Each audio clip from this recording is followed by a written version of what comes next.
Today we have an incredibly inspiring guest with us, Dana Grant. Dana's story is one that holds the power of resilience, transformation, and the courage to make bold moves.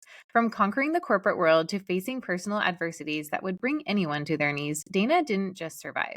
She redefined her life's purpose. As the co-founder of the groundbreaking Cauliflower, helping thousands in over 9 different countries, seeking something more, or ready to step into your own transformation, this conversation is for you.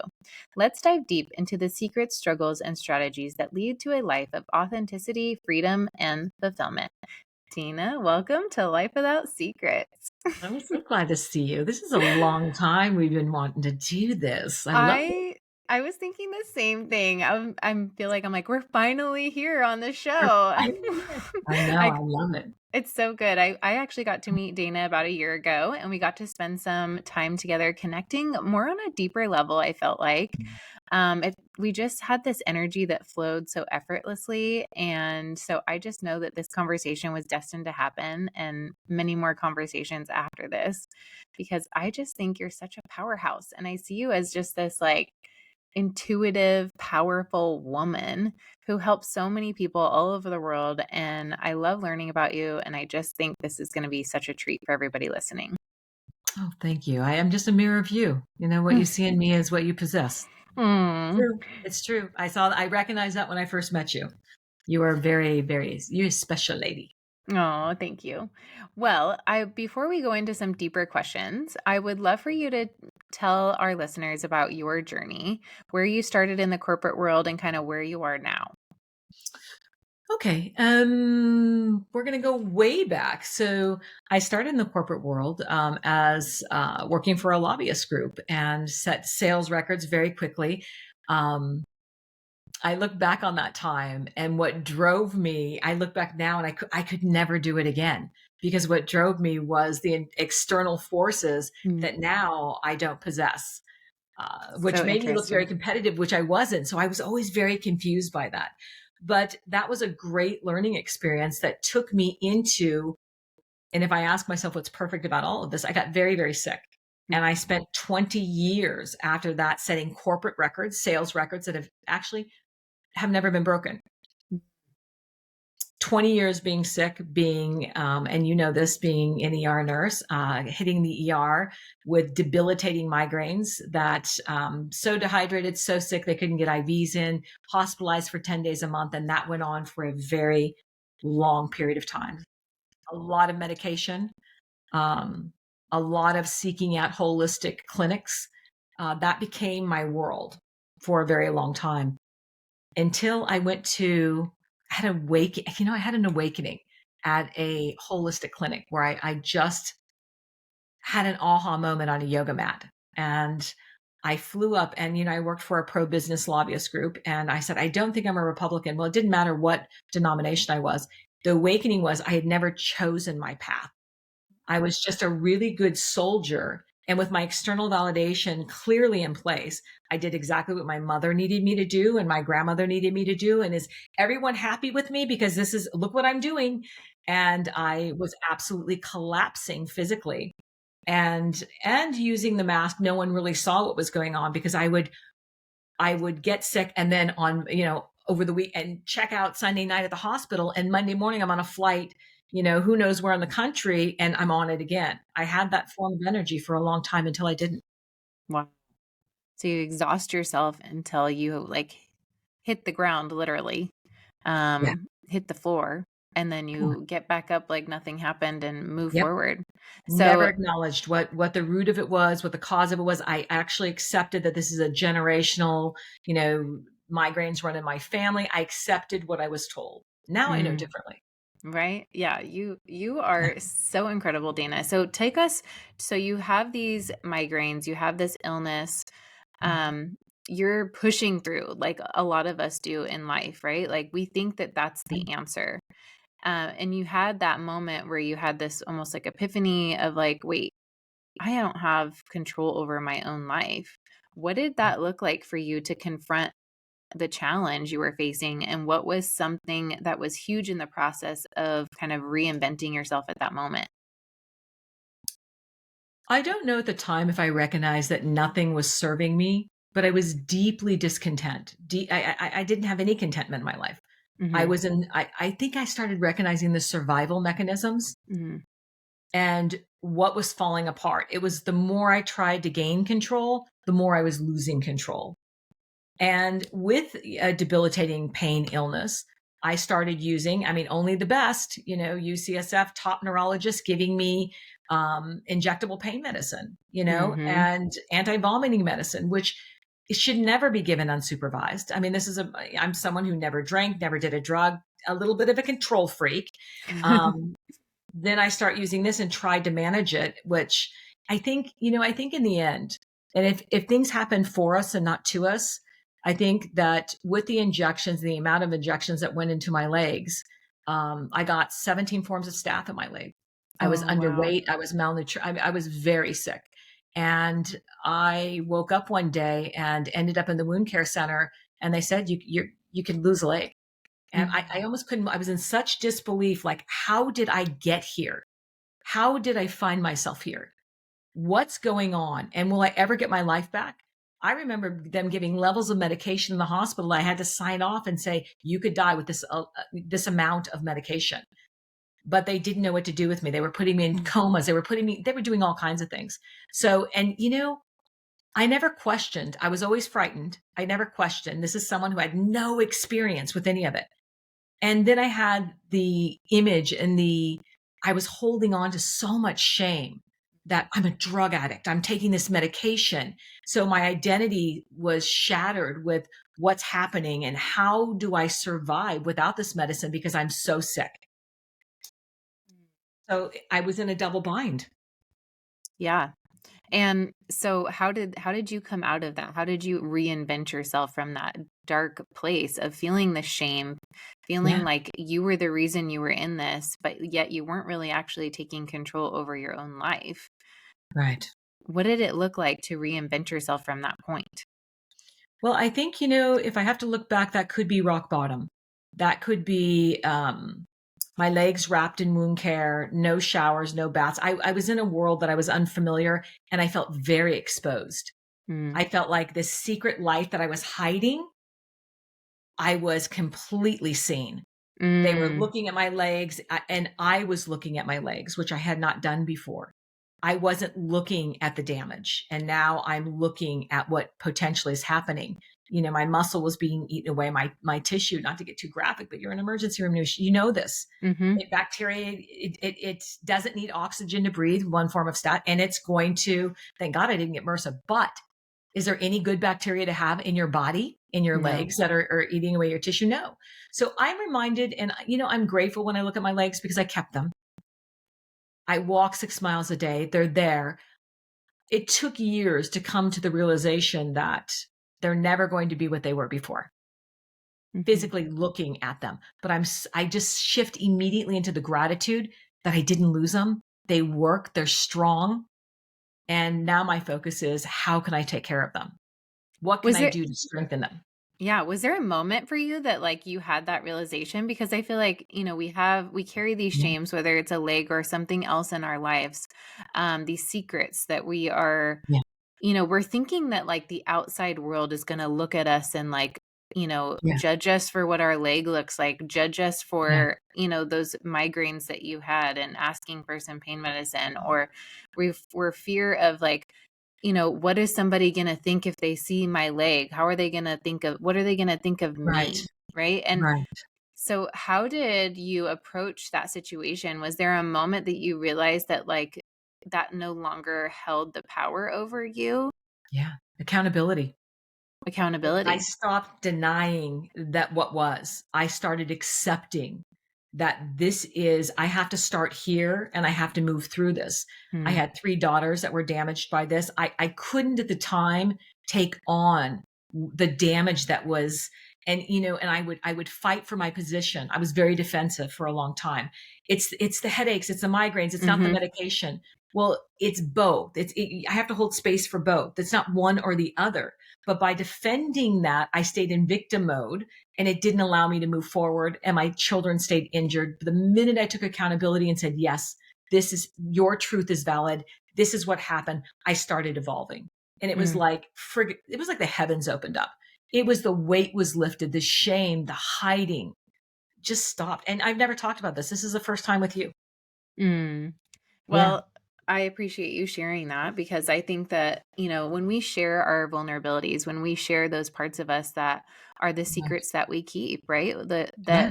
they propel us forward in a way because we realize that it will serve a purpose in our life. And Yes. what I want to hear about like the bold move that you made from that point and where it's taken you from that point. Well, my bold move was, doctors didn't deny me because they knew how sick I was. I tore up triplicate forms that would have given me another enormous amount of medication. I knew something had to change. So it started there. That was the Mm. first step. I stopped. Was I terrified? Absolutely. I didn't know what that looked like. But the Mhm. emotional evolution of what I was going through was I knew that anything had to be better than what I was going through.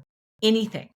I also had this overwhelming feeling that I was going to die. And I begged if I could keep my legs that I would change my life, Mm. that I would look and seek and accept all the holistic therapies I would believe. And then, somewhere along the way, I found out that Louise Hayes's birthday was mine. And I got the book, Heal Your Body. And we were, born at the same time, same birthdays. And I'm like, wow, I don't believe in coincidences. I believe I'm very guided by signs. So that made me start looking at the emotional components in my body, the trauma. I'm an adult child of an alcoholic. I grew up in a lot of dysfunction. And I started recognizing the emotional components of why I was showing up. And, I won't say we manifest illnesses. It wasn't a fake illness. It was a very real illness, but it was very anchored in to my emotional state. So the Absolutely. healing began there in acceptance and then seeking. And when you accept, it's amazing what will come in and where you find yourself and what you read, everything shifts and changes. This is why I have trust the process behind me because you have to trust that the minute you accept a situation, your answers will come and you take action steps. We don't sit there and think about it, but we feel it and we trust it. Yeah. I think it's so important to talk about the difference between our deep internal truths and the truths that we are claiming from like the external world. And I think Oh, yeah. yeah, right? Like I think that the only way to really gain clarity over our life is finding our own truth and then following that. And I think at a lot of times we think we are speaking truth, but a lot Yes. of times it involves someone else. For example, like in my life, I remember when my husband and I were in our really rough times of our marriage and we hadn't unpacked our grief cases, like I like to say.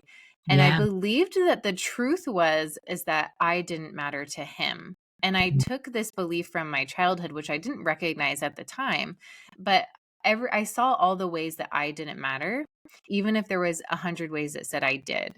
And then I would take that into the world and I would see the truth in that by measuring it up to the world or what other people thought about me. And so Right. my a lot of my life was like proving that I mattered, right? Because Right. that's what I felt like people were showing me, that I didn't matter. And so I believed that as like a truth when Right. really like that was not my truth. Like the truth is like I did matter. And how many people are saying like, well, this is the truth, but it's not really the truth. Our truth is so internal, not Right. not something that we rely on Mm. externally. And so living my life, I found, instead of finding the truth in the external world, I've learned to find it inside of me. And I know that you work with so many individuals and you've done this in your own life. You've Yes. really guided them through this intuitive process of because we have that inner knowing. And Right. I want you to like discuss the importance of unveiling those personal truths in the healing process and or going through any transformation. Like how did that work for you? And like, how can we unveil our own personal truths? And I know that, like we could go from like the ego and all that as well. I Yeah. think that you talk Yeah. about that. And I think it's so important there to discuss. Well, the ego is there to protect. So if we're in any form of judgment or shame, Hmm. our ego is coming in to protect us. I like to say we're rubbing up against a terror barrier. On the other side of it is our soul that doesn't even recognize the attack. It's where our love and transcendence comes from. But over here, the ego, and especially if we've had trauma, will protect the stories. So if you think Mm-hmm. about, there's a teddy bear on this side of the stories, on this side is the truth. And how we can identify that is the stories are very familiar. And that's where reactivity comes from. It's Mm-hmm. never about what's going on in front of us. We can unpack this has happened 100 times or 50 times or 5,000 times. And if we think about the 65,000 thoughts a day and 85% are negative and 95% are repetitive, we've got 95% of our subconscious and 5% of the reprogramming. We have to interrupt it and say, whoa, whoa, whoa, that's familiar. So I like to identify that's familiar. So that's a story. That isn't my truth, because the truth is we've come into this world with two things that we're frightened of: the fear of loud noises and the fear of falling. Everything else is conditioned. We have conditioned ourselves, and it comes from our trauma, our experiences. It doesn't have to make anyone right or wrong. That's ego. If we grew up in a world that we didn't feel loved, that is our truth. But we have to learn how to love that inner child, which is what I do. And that was my first step in healing, understanding that I had a very wounded 6-year-old that even now I'll say, I have a chair. Actually, I have a pink velvet chair for her right next to me. And anytime scarcity comes up or money, because I am, when you grow, it's like, it doesn't mean it's not there. It's just that we quiet the ego. We don't want to kill the ego. The ego has protected us. And every day I say, I'm so grateful that you got me here. I'm so grateful you protected me. Those stories at one time served us, but they don't serve me anymore. So I scoop her up, put her in the chair, and I say, now you sit there. First I ask, do you trust me? And I get a little, do you trust me? Yes. Okay, let's go. So you know what? I let her know she's safe, because I grew up in a world that didn't feel safe. And I look at the core wound and our core fear. Most of us have a safety wound, and it can go out to betrayal. You know what this feels like: abandonment, any of that. It's like an onion and it's layered out.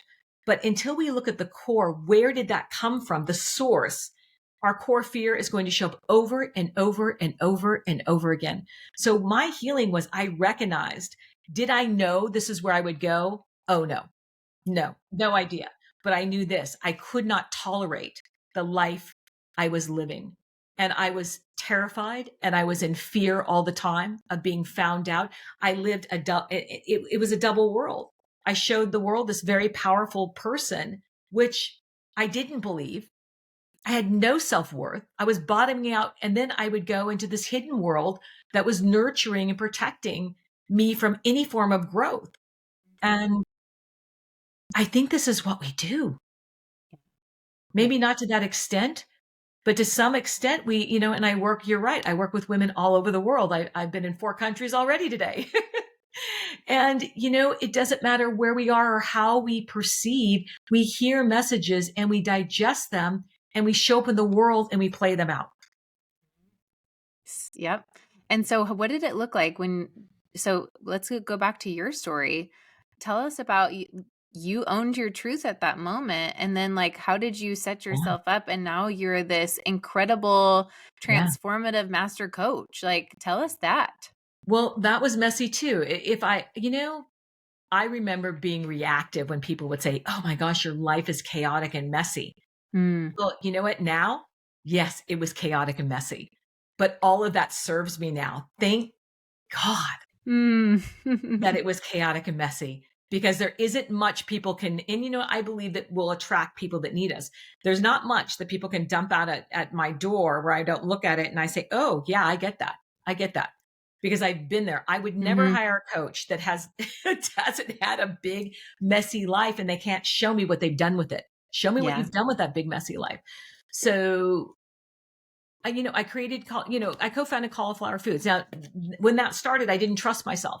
My Mhm. story was, you're not smart enough, because I didn't get that law degree I wanted. So you're not smart Mm. enough. So let's partner up with someone who's smarter than you, because you're not good with business, because the story I heard is, you're not good with money. So, well, they'll handle that and I'll do my creative. I'll do all this. So that story lost me a company, but it Mhm. gained me what I've got now, so there are no mistakes. And I'm so grateful for the experience. And she took it all the way. She did a great job. and I wasn't meant to be there. That door closed. Yes, I mourned it. Yes, it hurt like hell because my identity, my ego was still tied up in look what I've done, look what I've created. So bottomed out again.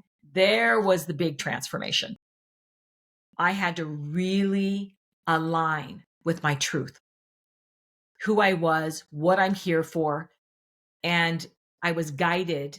I'd already had gone to life coaching school. I'd already done all the stuff, but to show up in the world, it forced me. And I think a lot of times we're pushed into, because doors are closing, it opened, and I'm like, so that I had to silence and understand the story. You're not good with money. You're not. So what I did was I took it one step at a time, one day at a time, and I started building out. And I started telling myself with mantras, with writing, with I ams, with all the little tools of the trade, showing up and claiming that's not true. I am good with money. I've always been good with money. I'm a great business person. I know I'm a good coach. So every day I would claim that. The first step is claiming, and I always, the thing that is, we never have a commitment problem. If I'm committed to my old stories, I'm going to live that loop for the rest of my life. If I'm committed to the truth, I'm going to move this needle forward and claim the life that I desire. So good. Yeah. Yeah. Yeah. No, I love that. And what advice would you give for those that are holding on to those secrets, that are weighing them down, or those struggles in their lives that they're kind of on repeat, right? Like they're Oh, living through that yes. story. Yes. What advice would you give about the power of vulnerability and openness in personal growth? First you have to be honest with yourself. Mm-hmm. Step out of denial. Denial just is another loop that we do of self-protection, but be honest enough with yourself to ask yourself what you want, what you need, and what is it you do need? What is it you want? What do you desire? Where are you frightened? Ask yourself all those questions. Find a mentor that you can unpack and that you trust. People show up and it's amazing what they unpack, and they're so terrified. Sometimes it takes people years before they watch me and they said, I just didn't think you'd work with me. And I'm like, why did you think that? The stories we create are not real. We cannot trust our stories, but we can trust the truth. And identifying that is, I can recognize the stories because they're so familiar, and I can go way back to age 10, 15, 25, and that happened then. I can identify. It's like a crossword. I mean, you just connect the dots. The truth, a lot of it hasn't happened yet. And the truth is where the hope lives, where our faith lives. We're trusting the process, which means, man, I don't know what's going to happen, but I know anything is possible. And I love universal laws. The law of polarity, if the desire is there, we know the answer is already available to us. The law of vibration, the law of love, all of these things, if we work with the laws, we're constantly in faith. We're constantly moving forward. The stories, people will use the word stuck. We're never stuck. Stories may be stuck. We are never stuck. We are evolving. I mean, we're not even the same people that we started this podcast with. We've already evolved. We've already moved forward. Every moment is an opportunity for change. You have to choose it. It's your greatest power, the right to choose. I mean, God gave us this free will. What are you going to do with it?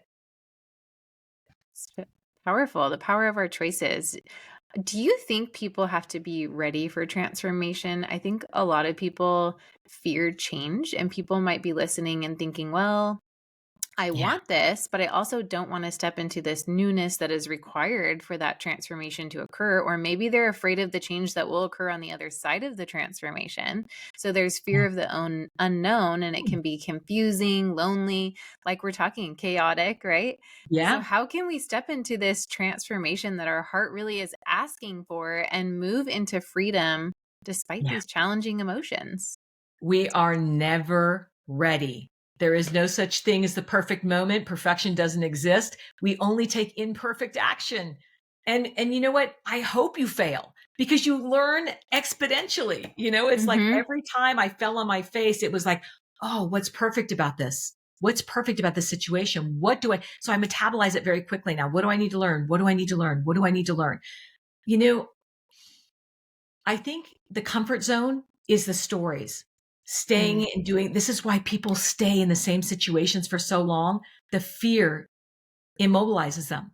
But what they don't understand is there's so much beauty in change, and there's so much hope and the desire and the movement. It's almost like it's, I don't want to say infectious because that sounds like something not good, but it takes hold. But we have to take, and we have to do it in micro, not macro, small steps. It's like we don't take an apple and stuff the whole thing in our mouth. We take a bite and we say, I can do this. It's like journaling. When people say, I've never journaled, I can't journal my mind, my ADHD, I can't never do it. Well, I have all my clients journaling and loving it because let's set a timer for 15 minutes. You can journal for 15 minutes. Mind dump. You break it down and you change the association with it. Well, I can do that for 15 minutes. We change our, we don't change anything in our external world. We change our relationship to it. Yeah. Yeah. So what I hear you saying is when we're going to go through a change or when we're ready for that transformation, we're never going to be ready, first of all. But we have to embrace it, but we also need to keep it simple, is really what I hear you saying. Oh, yeah. I am big on keeping it simple.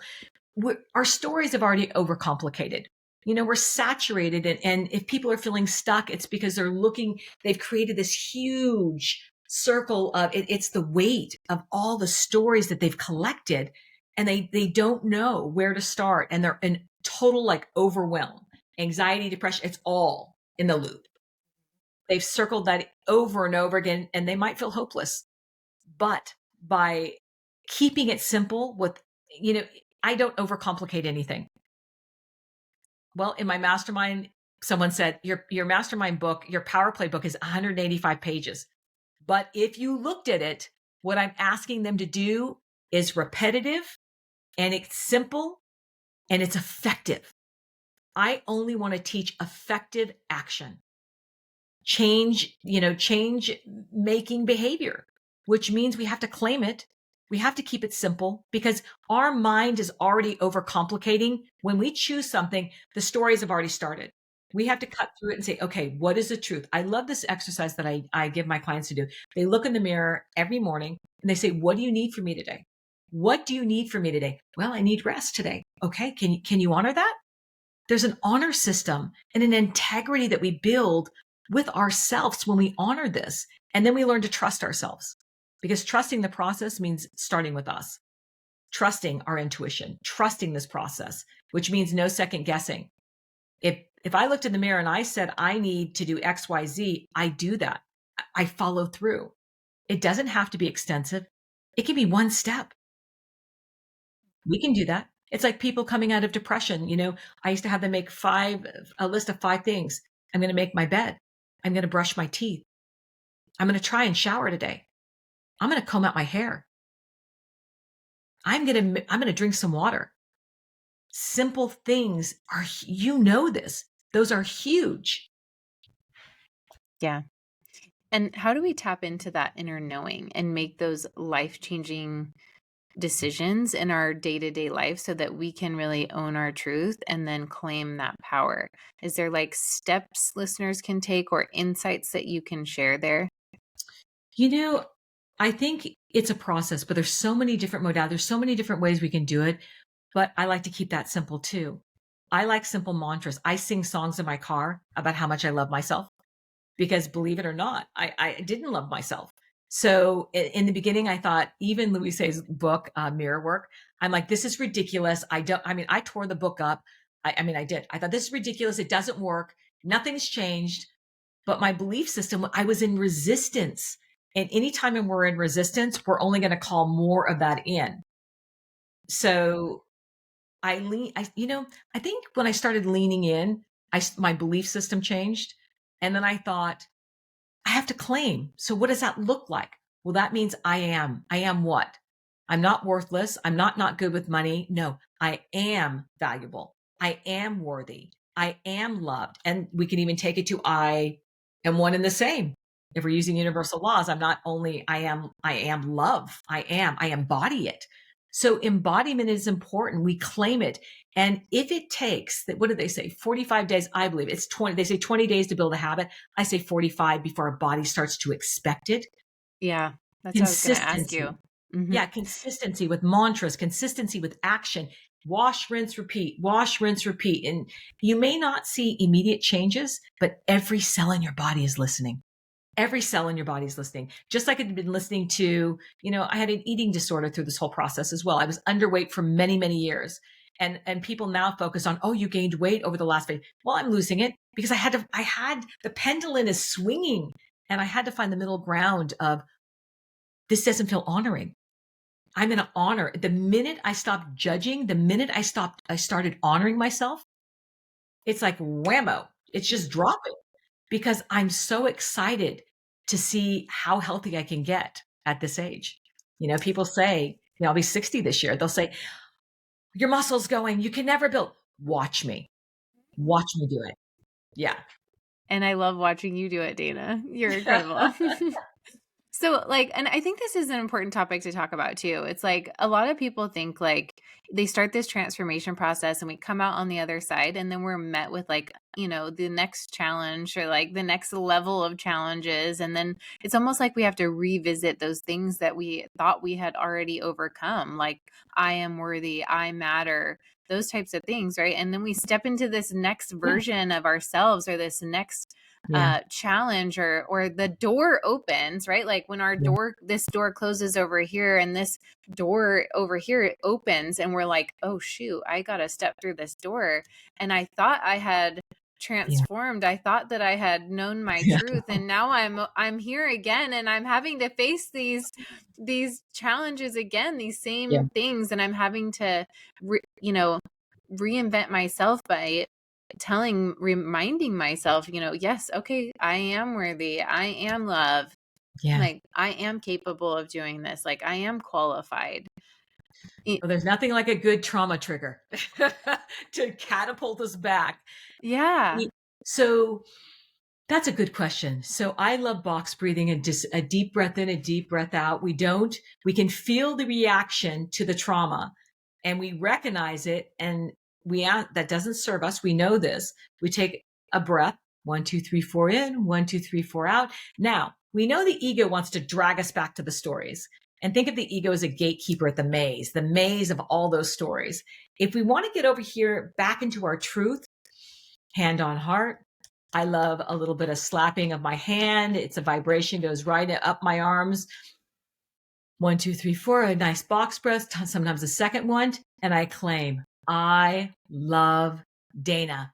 Boom, God consciousness back in my body, total alchemy, total love. Now every decision is going through my heart energy and I'm grounded back in my body. The stories, ego, boom, out. It's a trauma trigger, boom, out of my body. Now these things don't happen anymore like they used to. But I remember, it doesn't mean I don't feel them now, but I'm like, this is now what I do. Oh, that's so interesting. And when I started recognizing, oh, that's so interesting. Look at how I feel. That person said that. I feel very defensive. But I don't show up anymore defensive. I don't show up with my wounds on the outside anymore. The wounds are healing. So now it's like, oh, that's so interesting. How can I show up with love and understanding? And, and I think that it's transcending. No, there's no one answer, one size fits all. But I think if we keep it simple, and love is very simple, to love ourselves means we don't just say it once. I mean, look at how many times we've told ourselves the story in actions, or we've actually said it. I'm unworthy. I can't do it. I can't do it. Let's just use I can't do it. I can't do it. I can't do it. I can't do it. I can't do it. I can't do it. And then the fear comes in, and then we make up stories and we hide, and and it's all these secrets that we keep. And then the shame comes in, and then the shadow work, and then it morphs. But if we claim it and we just say, I'm frightened. Yeah. I don't know the way. How can I connect to my truth? Boom, the answers come. We have to ask for it. We're very guided if we ask. And isn't it, I find a lot of times people aren't even necessarily saying like, oh, I can't do it. Some people are, but a lot of people are just avoiding it altogether. Yeah. Yeah. Right. I And can't is the next level. Avoidance. is number one. And then that pendulum and then the avoidance, they may not even know they're doing it. The subconscious is very powerful. A lot of Mm-hmm. people don't know that they've Yeah. created a life of avoidance. Yeah. They just, it's just every day. Every Yeah. day they're just doing the same thing. But if you start asking the right questions, does this feel like love? Well, actually, no. That's interesting. No, it doesn't feel like love. Asking simple questions to get them back in their body and check in with what do you desire? Well, when would that be? Can you take a step to do that? Oh, no, no, no, no, no. I'm booked out till next year. And people that don't want to cope and deal with what's going on internally will get very busy externally. I know Mm-hmm. this one intimately. Yeah. And I think back like when I'm in those phases where like a door closes or maybe it's still open, but there's a new door that's opening over here. I think back to and when I'm scared and when I'm in like, ooh, I really want to avoid that door. Like I don't even want to walk to it, right? I'm kind of Mm. resisting that door.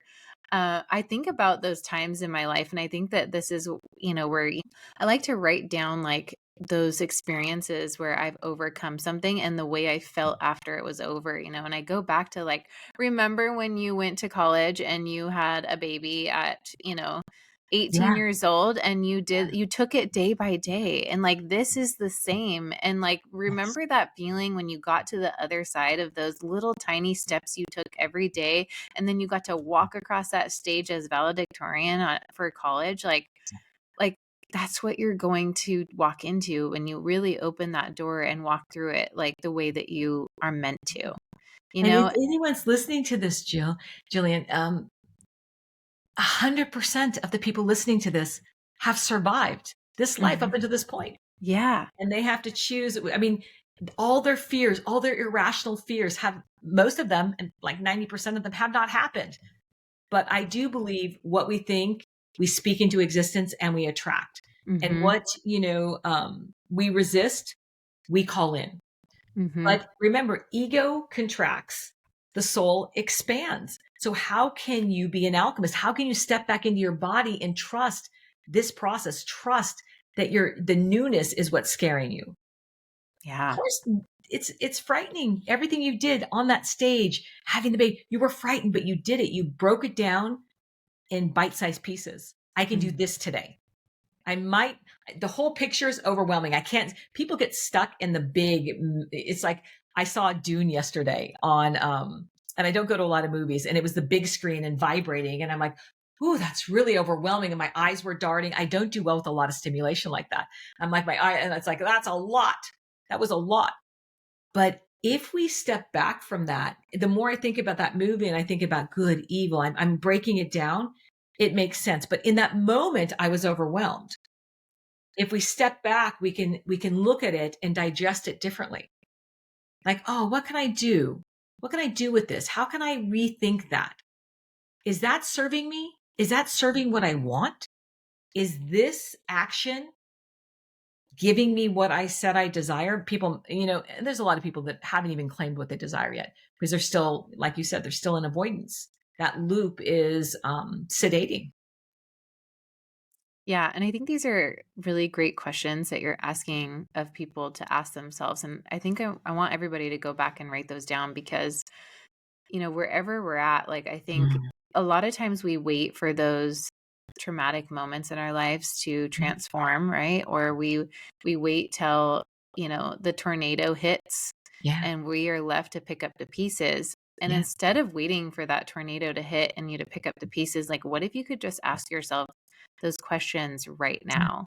Like what There's if you signs could along the way. Yes. yeah, like what if this is your sign? Like what if you're listening to this for a reason? And what if this is your moment to own your truth, claim your power?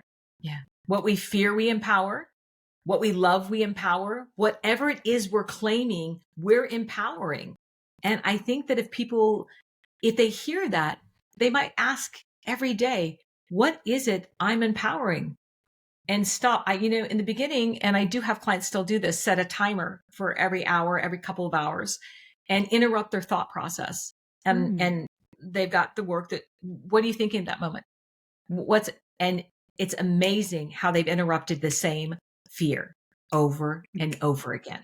And then we reprogram that. What would it look like if we switched it? And does this sound like something you could do? Oh, yeah, I could.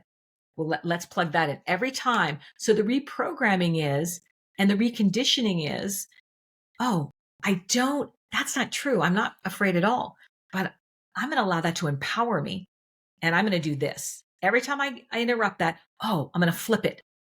It's kind of like when I used to get on stages back in the 20s when I was terrified. My knees were shaking. I was never prepared. I had no idea what I was catapulted into untrained. I'd throw up, my knees would shake because I would say over and over again, I'm so scared. I'm so scared. I'm so scared. I'm so scared. Now, the other side of fear is it's same adrenaline in the body. Yeah. Now I say, I'm so excited. And I don't have to do it anymore because there's a long time ago. But for years, I would say, I'm so excited. I'm so excited. I'm so excited. And I go out there and I'm just friggin' on fire because I'm so excited. I'm so excited if one person hears me, if one person utilizes these tools and applies it to their life. It's, that's why we do what we do. This is service. We show up in service. And the more I serve, the more I evolve, the more I understand. We're all connected. We're not soul and separate from. We are all connected. I mean, there's people like you that I meet and I'm so connected to. It's like, boom, it was like a heart connection, a soul connection immediately. Absolutely. Yeah. And I can relate to that so much, like getting on stages, right? And speaking. But it's also like, even when you're, you have to go to that meeting that maybe you're dreading, or like, in the ER, like when that trauma patient's coming in and they've got a gunshot wound, my heart is racing. Yeah. But instead of telling myself I'm scared, I'm like, I transition that high heart rate energy from a negative to a positive. So, my heart might be racing, but that's going to help me focus because I have courage. I have confidence in that moment, and it's just like you're saying, you're switching that script and believing that to be your truth. So this has just been so good. I know that in my life, I have faced some challenges, some scary times, and these steps that you're talking about have just really worked for my life as well. So I'm just so grateful for you to come on here, to share your heart, to share your wisdom, to share all your insights. You're so amazing, intuitive, powerful. And I just feel blessed to be able to work with you and have you in my life. Oh, I love you. I feel blessed to be here, and I feel blessed to do the work I do in the world. It keeps me moving and hungry to lean into the future instead of looking at the past, which would keep me immobilized in shame and fear. And, I always want us to tell our secrets. It's so empowering to disclose what it is, because there's so many people out there hiding from the truth because they don't think anyone will understand. No one would have ever thought, and I've heard this a long time and it scared me. I never would have thought that of you. I never would have thought that you would have gone through that. Well, yes, because we have an image of what, and everybody's got their own cycle and system. It's never about us. Their opinion is never about us. Oh, I can so relate to that. I get that all the time. Yeah. I think I'll never forget walking with you that night, the music, the water, and talking about our stories, and just feeling so connected, because I know that things are never as they appear, and that we hold space for each other. And it's so important that if one person reaches this, that they can hold space without judgment, because people are hurting. They're hurting. And they need a safe place to unpack. And all we want to do, why we're here, is to be loved, to love and be loved. Yeah. That is it. 100%. But that vulnerability is really frightening for people. So I'm going to keep going back to that simplicity of, does this feel like love? Does that action feel like love? Does the food feel like love? And if we ask that, I've lost 40 minutes. No, that food didn't feel like love. What it felt like is I was going through a lot of trauma, and it felt comforting. It felt like I deserve this. My story was, I deserve this. I worked so hard and I haven't eaten all day, so I'm going to eat whatever I want, and I'm going to have dessert too. Well, what I was doing was punishing myself. There's a story there. But when I asked myself, does this feel like love? I thought, hell no, it doesn't feel like love. Oh, so good, But we Dana. can start where we are, use what we have. There doesn't have to be any expensive programs. There just has to be acknowledgement, acceptance, and do what you can. There's What so much did you available out there. what do you do now then not to go to the food to get comfort, but to actually do something that shows you love, that is love? Oh, that's a good one. I built, and now I have to build it in.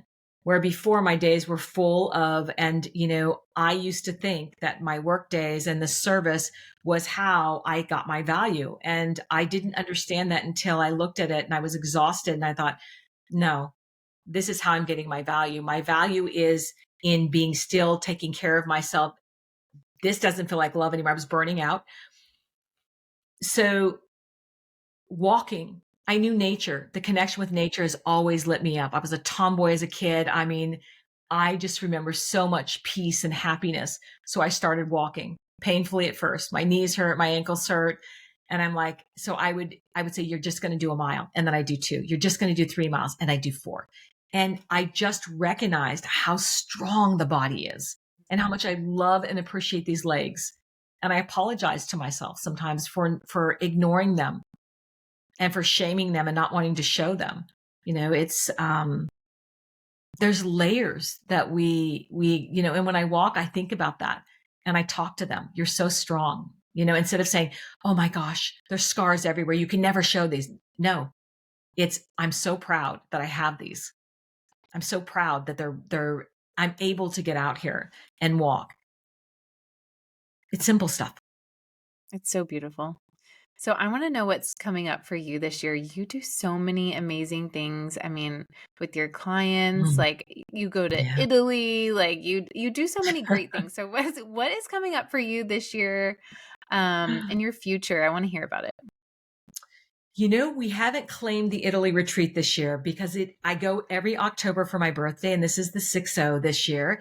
And I have 3 daughters that want their mother on this. So Aww. we have 3 different destinations I may do the retreat in September. I haven't claimed it yet, but I Okay. believe if I'm trusting exactly where I'm guided and I have a deep knowing and knowledge, I'll have a book come out this year. Mhm. I will not give up my one-on-one clients, no matter what business coach out there or mentors. I love my one-on-one work. So I'm going to keep a percentage there. I've launched the Clarity Collective Mastermind that is now full and closed. So in 6 months, it will open up again. There's a wait list. Um, I'm, I'm just, I'm doing a TED Talk. I'm leaning in and I'm claiming and I'm working through what resistance there is. The more resistance, the more I'm going to do it because that's where my growth is. If I resist and I pull back and I get busy, that's avoidance. I hear you. I'm I'm claiming it excited. all. I'm Yeah. excited for all of that, Dana, and I am so excited to be like Yeah. involved and have a front row seat to all of the amazing things that you do. It's such a blessing. How can people learn more about you and all that you have to offer and connect with you from here? I love social media. I don't have a lot of time for it, but they can find me at The Real Dana Grant on Instagram. They can find me at Dana Grant on Facebook, LinkedIn. I'm there. They can go to my website, danagrant.com. I love people to reach out and tell me their stories. I love giving back. Um, I love connecting. It's all Yeah. about connecting and women supporting women. I take that very, very seriously. I coach men too, but I primarily, my retreats and things are done. I do have Sedona coming up too. So yeah, I'm just whatever. This is the deal. My calendar, I move. If I'm called to do something, I do it. I have a lot of keynotes this year. I have one locally coming up. I'll see you in Texas. Can't I'm so wait. excited about that event. That's going to be great. But yeah, there's a lot of good things coming up, and it just feels good to take ownership of Abundance. abundance. Yeah. And So abundance good. doesn't have to be about money. I think if we're in our heart energy and we claim love and joy, the Hmm. money abundance is going to take care of itself. Oh, yeah. But we focus on the money and we avoid the joy and the love and the happiness. It doesn't, you might get it and lose it, get it and lose it. It won't be consistent. That pendulum's going to swing again. Mm. So helping people stay consistent, keeping it simple, trusting the process. I love this work. So Love you. beautiful. Love this work. Love you. Yeah. Well, I know that our listeners are just tuning in and undoubtedly inspired by all that you've had and embracing your truth. And um, to our listeners, thank you for tuning in and being a part of this journey with us. Remember, your story matters, and owning your truth is the first step towards a life filled with purpose and authenticity. If you've been moved by today's conversation, be sure to share the show with others and learn more about Dana and her work. We encourage you to reach out and connect with both of us. And as always, keep seeking, keep sharing, and keep living a life without secrets. Until next time, take care and be true to yourself.